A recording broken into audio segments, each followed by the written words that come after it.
जैसा कि प्रयागराज विकास प्राधिकरण पूरे एक्शन मोड पे है और लगातार कार्रवाइयों का दौर जारी है, और उसी क्रम में जो वर्तमान स्थिति है प्रयागराज की कि जितने भी माफिया हैं और भी जिस तरह से अन्य लोग हैं जिन लोगों ने इनलीगल इंक्रोचमेंट शहर में कर रखा है, अवैध तरीके से बगैर नक्शा पास किए मकान बना रखे हैं, है ना, कि उसी क्रम में कुछ दिन पहले भी सिविल लाइंस में होटल पर भी कार्रवाई हुई है, सील किया गया है, उस पर उसका नक्शा पास नहीं था और उसके जो खिलाफ मीडिया में खबरें भी चली थी। तो उस होटल पर भी कुछ ही दूरी पर, यहाँ से 500 मीटर दूरी पर होटल पर जो पूरी तरीके से रिपीट कर रहा हूँ कि नक्शा पास नहीं था, उस पर भी प्रयागराज विकास प्राधिकरण ने एक बड़ी कार्रवाई करी, उसको सील किया है, उस होटल को भी सील किया है। तो लगातार कार्रवाइयाँ चल रही हैं और इस तरह से जो प्रयागराज में इस तरह से जो अवैध प्लाटिंग वगैरह जो लोगों ने माफिया तबके के लोगों ने कर रखा है, या और भी अन्य लोगों ने भी इस तरह से बगैर नक्शा पास मकान बनाए हुए हैं और इलीगल तरीके से अवैध कब्जा कर रखा है, उसको लेकर प्रयागराज विकास प्राधिकरण लगातार कार्रवाई कर रहा है, पूरे एक्शन मोड पर है। और उसी को लेकर अभी कुछ देर बाद अभी हम इलाहाबाद विकास प्राधिकरण के vice chairman doctor Amit Sharma साहब से मैं बात करेंगे और उनकी इस मामले में लेकर पूरी प्रतिक्रिया भी लेंगे कि आखिर जो अभी बल्कि नया टेक ओवर किया है, चार्ज लिया है डॉक्टर अमित पाल शर्मा ने, उनसे मैं बातचीत करूंगा अभी थोड़ी देर में जाकर उनके ऑफिस में जाकर कि आखिर इसको लेकर जो इस तरह से इलीगल इंक्रोचमेंट शहर में हैं और मल्टी लेवल पार्किंग के लेकर अगर बात करें, लोगों ने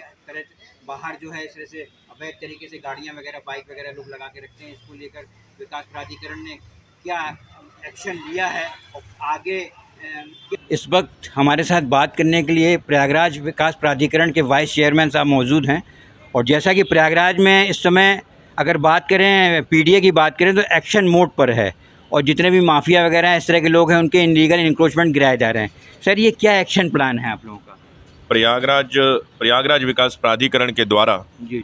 निरंतर अवैध कॉलोनियों पे कार्रवाई की जा रही है। इसमें लगभग बीते दिनों में 1000 बीघा के लगभग ज़मीन पर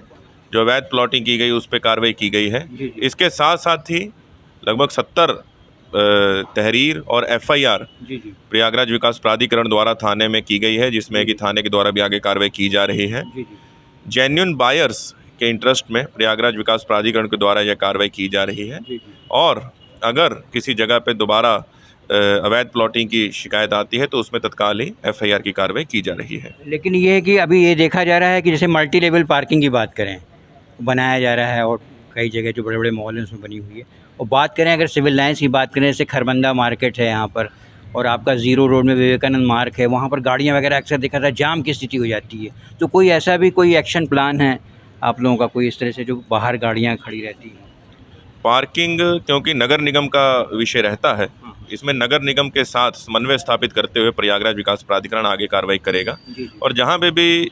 ज़मीन की उपलब्धता रहेगी, स्मार्ट सिटी मिशन में अगर नगर निगम की तरफ से प्रयागराज विकास प्राधिकरण को कार्यदायी संस्था बनाया जाता है तो इसमें हम लोग आगे कार्रवाई करेंगे।